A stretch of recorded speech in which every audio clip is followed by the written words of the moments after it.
You know what? It's dismissive to think of a white supremacist as stupid or to call them stupid or ignorant. Intelligence levels have absolutely nothing to do with the practice of racism, white supremacy. I ran into a suspected white supremacist teacher the other day, an English teacher, I think. We had a conversation about racism, white supremacy previously, right? And on this occasion, he broached the subject and he said, when he's with his students, he likes to draw on a chalkboard, "This is the brain of a racist," and he draws a small brain. And he says, "This is the brain of a non-racist," and he points to a drawing of a bigger brain. So I looked at him and I thought about my question.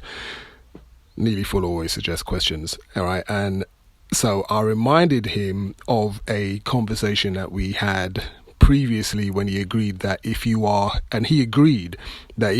classified as white, you are taught to be a racist, whether through family, peers, schooling, all forms of media, and likely all of the above, right? So I said to him, since you are a qualified English teacher and also white, would you consider yourself to have a tiny brain? Right, he looked at me a little bit stunned and puzzled, and he it looked like he didn't know how to answer the question.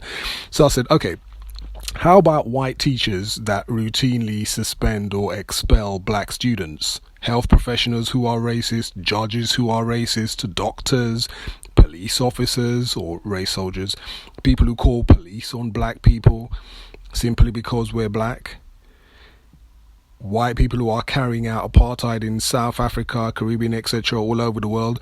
Do you all have tiny brains? He said, interesting point, right? He said, interesting point, but he did not say he agreed. He did not say he agreed.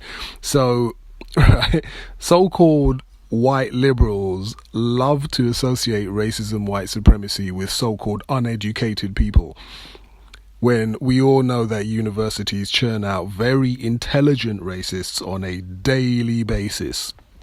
Right, I was just looking at and being aware of common themes.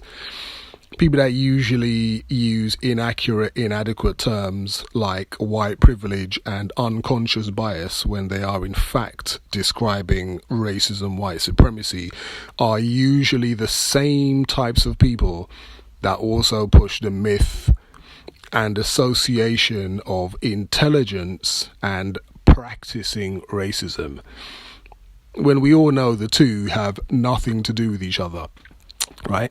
I just want to emphasize, I didn't ask these questions of him because I thought he didn't know that he was misleading his students. This is just an attempt to sharpen my own skills at asking questions of suspected racists and judging their reactions to said questions. This type of nonsense, deceptive language, obfuscation, etc., should be pointed out to other non-white people, especially black people, since we are the most affected by racism, white supremacy.